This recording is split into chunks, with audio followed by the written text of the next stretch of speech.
today. The other state governor has approved 20,000 Naira monthly stipends for Libyan returnees. Health workers begin nationwide strike. Muslim group seeks withdrawal of 100 Naira notes. Kenyamo appointed spokesman for President Buhari's 2019 campaign. On foreign scene, UK leader regrets anti-gay colonial laws. In entertainment, Tanzanian music star Diamond Platnumz has been arrested over indecent photos.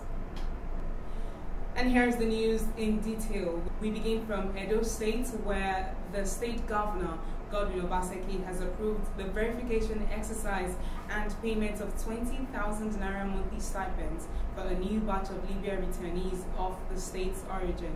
The senior special assistant to the governor on anti-human trafficking and illegal migration, Solomon Okoduwa, made this known during the verification exercise held on Monday. Okoduwa explained that the approval for the verification exercise and payment for the new batch of returnees are part of the promises made by the governor to assist victims of human trafficking and illegal migration, as well as integrate them into the society. Okoduwa noted that the state government had recorded 26 other batches totaling 3,165 returnees between the 7th and 15th of November 2017. He assured the returnees that they would get their stipends while urging them to follow the required procedures to get verified. Still in the news, the federal health workers under the umbrella of the joint health sector unions began an indefinite strike. Johansen said this in a statement signed by its national chairman, Biobele Moye Josiah, and its national secretary, Florence Ekwebo, on Monday. The union recalled that it called off its nationwide strike on September 30, 2017, after signing the Memorandum of Terms of Settlement, which was to be implemented within 5 weeks after the date of suspension of the strike. It noted that its main demands include an upward review of the consolidated health salary structure, employment of additional health workers, the implementation of court judgments, and the upward review of the retirement age from 60 to 65 years. Johansen said it continued to remind the federal government of its promise and even gave a 30-day ultimatum, which expired on Tuesday. In another development, doctors under the auspices of the Nigerian Medical Association, NMA, declared that they will not join a proposed strike by the workers in the health sector. This was as the doctors described the Joint Health Staff Union, JOHESU, as an illegal body. JOHESU includes all health workers except doctors and dentists. However, in a press conference yesterday, the NMA president, Mike Ogirima, warned the federal government against assenting to the demands by JOHESU. He said doctors will not join the strike and that industrial action was targeted at medical doctors. Still in the news, the Muslim rights concern, MURIC, has attacked former President Goodluck Jonathan for removing the Arabic Ajami from the 100 Naira note in 2014. This was made known in a statement signed by the MURIC director, Ishaq Akintola. The Muslim group said the action of the former president was a major failure of his administration. MURIC called for the withdrawal of Jonathan's 100 Naira note from circulation and the reinstatement of Arabic Ajami on 200 Naira, as it considers Jonathan's 100 Naira note inferior to others printed earlier and lacks second-hand value. The removal of the Arabic Ajami is being interpreted as an attempt to discourage the learning and use of Arabic language. We will now take you to the national scene, where the Deputy President of the Nigerian Senate, Senator Ike Ekweremadu, has faulted the notion that Nigeria's diversity is the cause of her internal divisiveness and power struggle. Ekweremadu made the statement in Abuja while speaking at the first Isawa Elaigu Foundation Annual Distinguished Lecture. He said that the blames for the problems associated with the nation's diversity should go to Nigerians, especially the nation's leaders over the years. He also blamed military incursions into the country's politics for the seeds of discord and distortion of Nigeria's federal structure, which now lets Nigeria a federal republic in name, but a unitary republic in practice. The Senate President therefore urged the nation to learn from the United States of America, which has molded its people into a united representative of democracy where people see themselves as Americans first. Still on the national scene, President Muhammadu Buhari has appointed Festus Keyamo as the Director, Strategic Communications for his 2019 presidential campaigns. By this appointment, Keyamo becomes the official spokesperson for Buhari's campaign for the 2019 presidential poll. The letter informing him of the appointment was signed by the Minister of Transportation, Rotimi Amechi, who has also been appointed as the Director General, President Muhammadu Buhari Campaign Organization. The lawyer and human rights activist made this information known on his verified Twitter handle.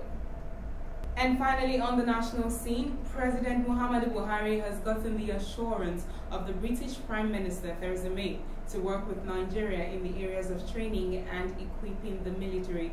Buhari on Monday held a bilateral meeting with the UK Prime Minister Theresa May in London.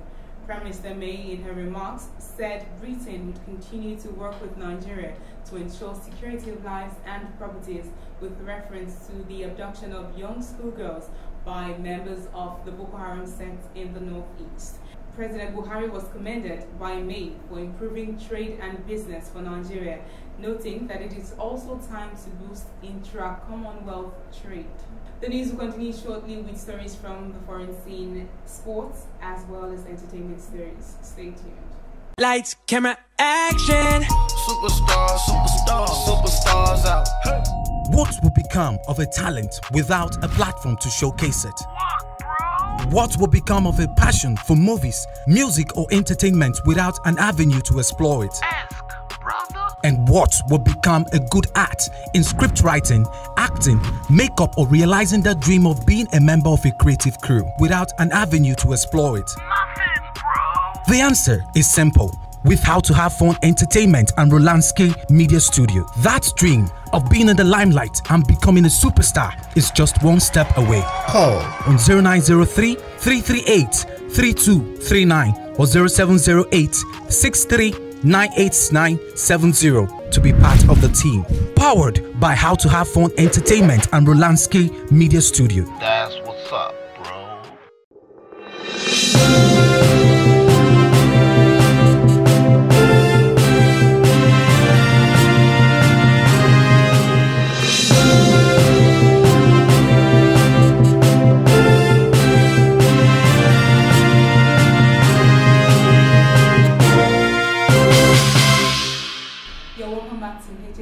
TV News, and we now take you to the foreign scene. A California judge has ruled that Facebook must face a class action lawsuit over its use of facial recognition technology. On Monday, U.S. District Judge James Donato ruled to certify a class of Facebook users, a key legal hurdle for class action suits. The lawsuit alleges that Facebook gathered biometric information without users' explicit content. The class of people in question is Facebook users in Illinois for whom Facebook created and stored a face template after June 7, 2011. In the successful class action suit, any person in that group could be entitled to compensation. The British Prime Minister Theresa May says she deeply regrets the United Kingdom's role in introducing anti-gay laws in its former colonies and the legacy of discrimination, violence, and even death that persists today. According to reports, colonial-era homophobic laws are still used in 37 of the Commonwealth's 53 member nations. Theresa May said nobody should face discrimination and persecution because of who they are or who they love, adding that laws were wrong then and are wrong now. She said the Commonwealth had agreed to accredit its first organization for lesbian, gay, bisexual, and transgender people since its last meeting, while praising member countries which had recently decriminalized homosexuality. According to her, the UK stands ready to support any Commonwealth nation wanting to reform outdated legislation that makes such discrimination possible. Still on the foreign scene, Russia says chemical weapons inspectors in Syria will be given access to an alleged attack site on Wednesday. The team has been in the country since Saturday but has been prohibited from entering the town of Dalma, where volunteer first responders and activists claimed a chemical attack by the Syrian government which killed over 40 people. U.S. officials had raised concerns that Russia may have tampered with the site while inspectors were denied access. Syria and its ally Russia denied responsibility for the attack, with Russia claiming that it was staged. In response to the attack, the US, UK and France have carried out targeted military strikes against Syrian chemical weapons facilities. We now take you to the world of sports. Team Nigeria is set to arrive the country today after competing at the just concluded Gold Coast 2018 Commonwealth Games in Australia. According to reports, the team will fly in by Emirates Airline, first from the Gold Coast to Dubai, then to Abuja and Lagos respectively. Meanwhile, the Minister of Sports, Solomon Dalong, has praised the efforts of the team, saying they performed better than Nigeria's previous outings. Team Nigeria was placed ninth at the conclusion of events on Sunday, with most of the gold medals won by physically challenged athletes. And now in entertainment, Nigerian music megastar Innocent Idibia, also known as Tubaba, has called for intervention into the lingering crisis in Copyright Society of Nigeria by writing a petition to the Nigeria Copyright Commission. In the petition, dated 12th of April 2018, the singer sought the assistance of the Inspector General of Police to stop the alleged harassment of Ife Omoribe, who is the chairman of COSAN board, and Joel Ajayi, who is also a member of the board, as they carry out COSAN's legitimate business. Omoribe, who is 47, is well known in the music industry for being Tubaba's manager for more than a decade. Tubaba, who condemned the crisis rocking the association, referred to it as disheartening, adding that the personal interest of a few should not supersede the collective interest of members as well as the overall well-being of the society. Tony Okoroji and Ife Omoribe have been involved in a long-running feud over the chairmanship of COSA. Still in entertainment, popular Tanzanian musician Nasib Abdul Juma, popularly known as Diamond Platnumz, has been arrested for publishing indecent photographs on social media. Since Monday, images have circulated on social networks showing the 28-year-old singer shirtless and in bed with a female companion. The country's information minister says he's being questioned by the police about indecent photos he circulated, adding that the social media is not a garbage dump of sorts, while noting that the musician would be brought to justice. Rapper Kendrick Lamar has broken the records by winning the Pulitzer Prize for music for his album, Damn. He becomes the first non-classical or jazz artist to receive the honor. The Pulitzer board announced Lamar's selection on Monday, calling the 2017 LP a virtuosic song collection unified by its vernacular authenticity and rhythmic dynamism that offers affecting bigness, capturing the complexity of modern African-American life. Damn is Lamar's fourth studio album, the latest in a series of acclaimed and diverse records.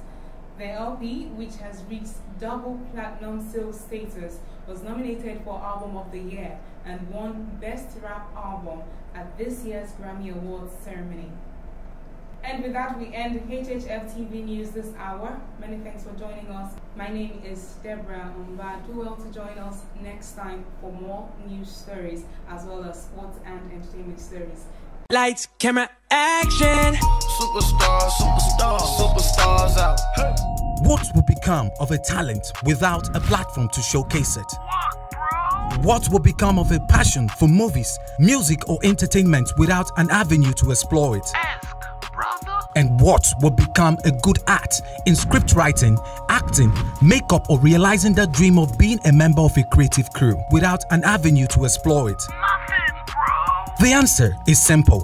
with How to Have Fun Entertainment and Rolandsky Media Studio. That dream of being in the limelight and becoming a superstar is just one step away. Call on 0903 338 3239 or 0708 63 98970 to be part of the team.